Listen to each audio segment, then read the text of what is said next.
Welcome to the Disreputable podcast. My name is Brandon. I'm the co-host with Dean Curry. We're so excited that you're tuning in. We have so many things planned. You're in for a special treat. Over the next few episodes, you're going to hear different things about life, leadership, but you can count on this. It's probably going to be disreputable. So if for whatever reason you've already arrived, or people like you just as you are, maybe this isn't for you. But if you found yourself at some point with a disreputable reputation, then this podcast is for you. Thanks for listening. Well, welcome to the Disreputable podcast. My name is Brandon. I'm here with Dean Curry. Hey.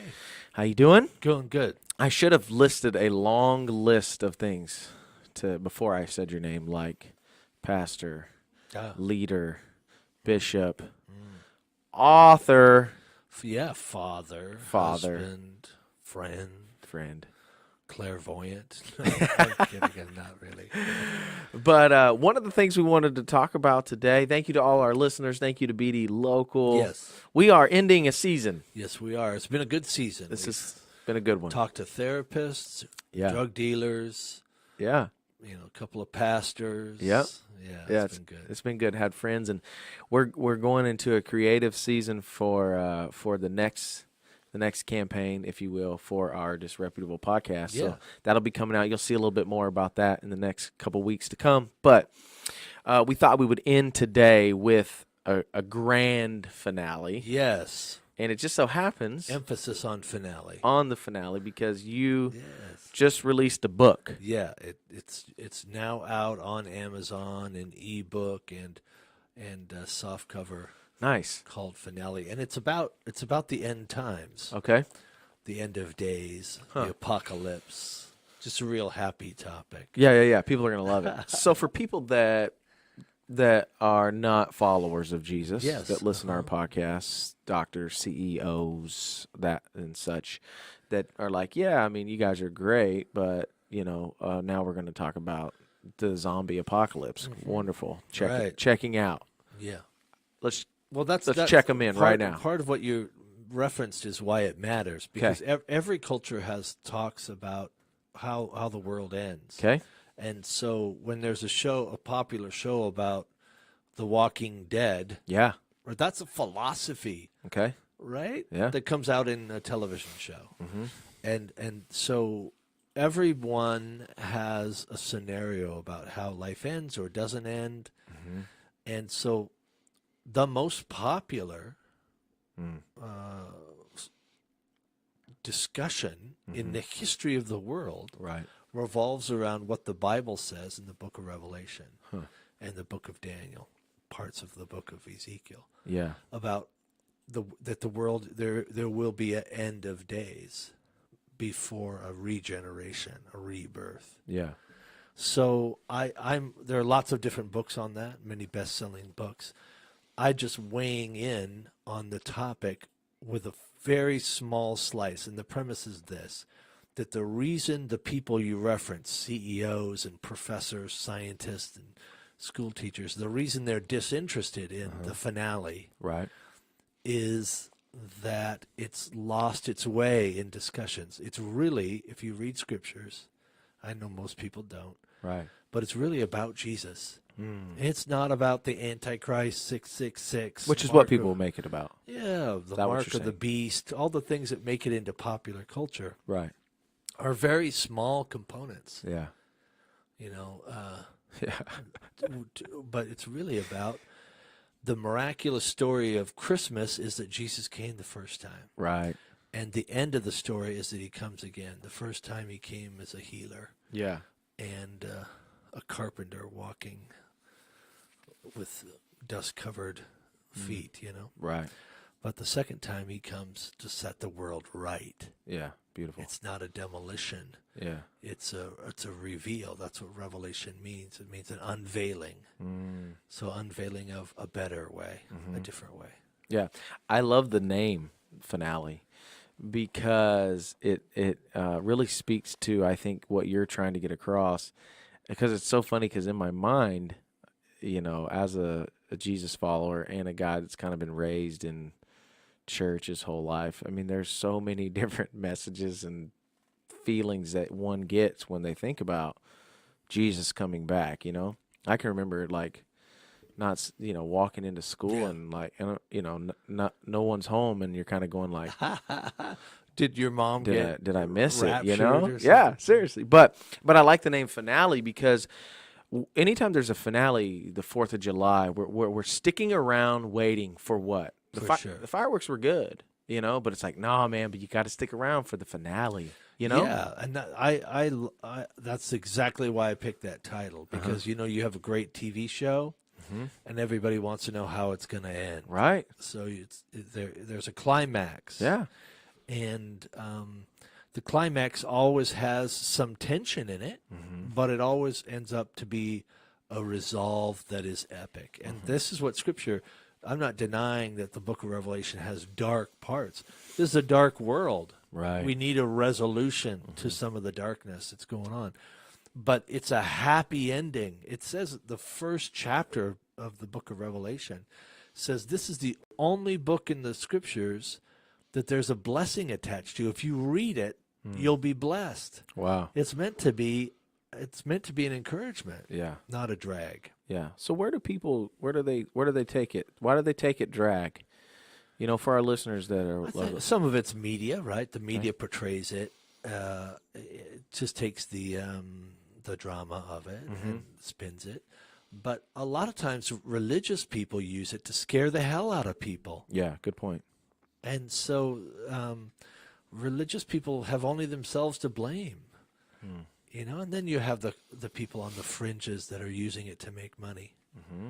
So they come up with a book that says, when I was in high school, there's a book, 88 Reasons Why Jesus is Coming in 1988. Yeah, I was and then 5.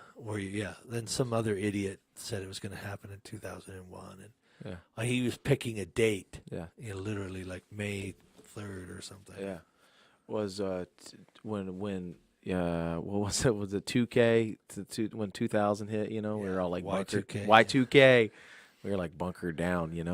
Dad had like baked beans and water bottle in the garage. Sure. We were gonna do all right with those. I had friends that bought a cabin. Yeah, stop. No, for sure. They 3 or 4 families bought a cabin together. They can escape the end kind of thing. But it's we laugh about it now, but there's always that constant fear of like, what's going to happen? I don't know about, and it's scary. The unknown is always scary. Sure. Even if it's a good unknown. When I say to a single person that they're going to get married and have kids, it's like, okay, kind of exciting, but who's that going to be? And am I going to be a good mom? And all of the unknown. It's just the unknown. Yeah. And there's unknown about this topic. Yeah. But it shouldn't be a drag. People are going to read this book, the finale book, and they're going to be like, wow, I hadn't thought of that in a long time. You haven't heard this message before about the end times. Not because it's not in there, but because it's not lucrative for people to talk about it. Yeah. It's more lucrative to scare the hell out of people. Right. Yeah. I mean, you think about when you were out running and gunning. Yeah. Drugging and stuff, and they want you to stop. Sure. So they're like, "Whoa, hey, Yeah. What if the rapture comes?" That's why when you walk in the house, Seriously, you think you're going to miss it. Yeah. Like it's. Yeah. Yeah. Okay, so I mean, we're close. But people don't necessarily know our relationship. So I'll play like I barely know you. You play like you're an author. Well, you are, so you don't have to play like it. And so I'll ask just a series of questions towards your book, okay? Great, thank you. Why not write a book on the good report, or what would make you when you were thinking of ideas? Because you can write any book. You're a very smart man. You can write any book about any topic. Why did you choose finale? Well, I appreciate the compliment. I wish I could write a book on anything, but what happened was one Sunday night I got home from church, and I'm a pastor, as people know, but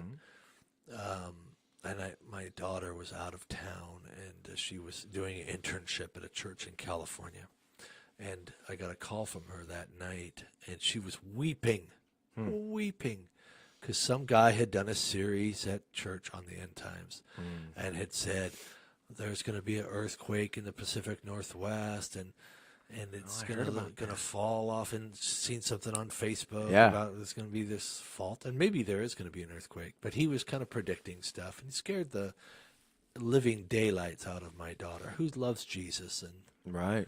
you know, she wanted to be, she wanted to know what I thought about it. Yeah. So I really had very little interest in this topic up until then. But I said to her, you know, Gabby, I'm going to put some thoughts down for you. Okay. And that's where this book came from. Nice. It came from being a dad's heart, you know, Yeah. and not wanting people to be afraid of the best thing ever. Right. I Yeah. mean, it's just like, what if we were going out to eat at the nicest restaurant in town, and all the way there I talked about food poisoning? I'd be like, well, Potential you're of- missing the point. Right. Is it going to be? Are there people that get sick? Yes, of course. Yeah. But we still have to eat a great meal. Yeah. And Good. you're going to have good friends while you're eating a great meal and enjoy. You know. Yeah. Yeah. Good point. So you're going to think about food poisoning the whole time? Right. So that kind of led me to my next question: is what do you feel like is the greatest misunderstanding about the end times, the finale, the Book of Revelation? Yeah. What do you? What? I think that the big misunderstanding is that it's about the devil and the Antichrist. It's not about the devil and the Antichrist. It's about Jesus, the Prince of Peace, the lover of your soul. He's a friend that sticks closer than a brother. And those people are those other characters, the enemy and the Antichrist, and those are bit players in a much larger story. That's a happy story. They try to spoil the story. Right. They want to steal the prize, but the blessing is that it's ineffective. And so that's the big story. Jesus is the star. This, you know, whenever you go to a movie, you know how to follow the storyline based on who the stars are, right? If I go to a movie and Brad Pitt is in the movie, I and could then- have guessed you were going to use him. Oh, yeah, because I think about you. When I think about that. Thanks. If Brad Pitt and a guy named Bill Jones Right. are in the movie, it's not about Bill. Yeah. If somebody's dying, Yeah. It's when not. I see Brad Pitt's character, I know follow him. Yeah. Because this story's going to end up with him being the center of it. yeah, good point. Yeah. And this is That's not good. about the end times is not about the Antichrist. It doesn't even mention his name. Yeah. Like when you run the credits, it's just like anti-Jesus guy number 1. Right. Doesn't Yeah. even give him a name. Yeah. Do you feel like people, to that point, that people are looking for the Antichrist instead of looking for Jesus? Yeah, I think so. You know, I mean, you've heard. I mean, apologies. The to- boogeyman. Yeah, I mean, you got the guys coming from the east or something. So now we're Yeah. every person that's moving from the east is like, Right. ooh, do you it's just interesting that people are looking, so their focus is off Yes. George in a lot of ways. George H.W. Bush, the first President Bush, passed away a few months ago. When he retired from the presidency, he moved to Houston, and I remember there was a big article in the paper that he built a new house and the address was 666 something road, and so he had to appeal to the city of Houston to get the 666 because he didn't want to get letters about him. About himself being the Antichrist. That's funny. There was an article. There was a piece on one of the. It's mentioned in my book, but on one of the 60 Minutes type shows about a guy in Waco, Texas, who claims to be the Antichrist. Wow, I mean, it's like okay. I mean, quite the proclamation, It's out there, you Right. know, and people gravitate to the sensational. Yeah. But it's really not. Okay, friends that are not, whether they're our atheist friends, our scientist friends, or our friends that aren't following Jesus, and they're like, false. This is a little joke that you Christians, you little Christians think that, is going to happen, or maybe even some of our, other religious friends that are like, we're gonna turn into a new creation, a new animal, or a new, there's all sorts of different beliefs, right? Yes. Is some of the reason why you wrote this book to shift focus or to help answer some of those questions? That's a or- good way of putting it, to shift focus. So I don't get in this book, I don't get into the debatables. Sure. I don't get into, what's going to happen at the tribulation and when is that going to happen and when does this and who is that and what country is that. I'll let other people discuss that. Right. I'm just trying to get people back on the main theme so that they have a little hope. So when I have secular friends that say, yeah, that's not going to happen or whatever, okay. Sure. Okay, I'm just giving you insight into the most prevalent picture of the end of days. You can't deny it. Mm-hmm. It's more popular than the Buddhist scenario, more well known than the Muslim scenario. The book of Revelation and the other supporting chapters in some of those other Old Testament books. It's the most talked about story. Yeah. And if you don't believe that or accept that or ponder that, then what do you ponder? How does this play out? Everybody thinks, well, some crazy man's going to get the presidency of this country or that country and blow off a nuclear bomb. Okay. But that's a geopolitical answer. The Bible gives you a spiritual resolution with geopolitical undertones.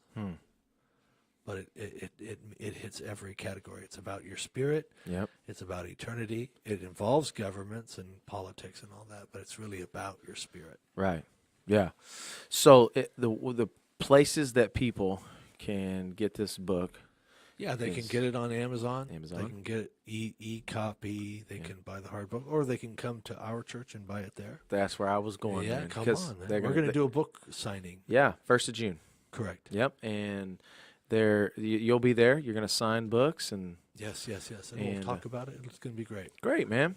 Well, I'm excited. I hope everybody buys two, one Yeah. for themselves and one for somebody else. Yeah, absolutely. Well, thanks for this season. Man, thank you. This Thanks has for been being fun. a friend. I appreciate you doing this whole church thing, this podcast thing with me. It's great. Yeah, it is good, and hopefully, everybody who's listening has enjoyed the Disreputable podcast. We want to say again, thank you to BD Local for partnering with us for this podcast, and it's not over, man. We're coming back with a bang, and there might be some fresh new things that we'll see, and maybe some cool other elements that we'll add to it. We're just throwing out there, so we're really excited about all there is to come, and hopefully you have a new understanding of what it feels like, what it is to be disreputable. Yeah. And hopefully over the last 12 episodes, there's been something that has helped you, encouraged you. If so, please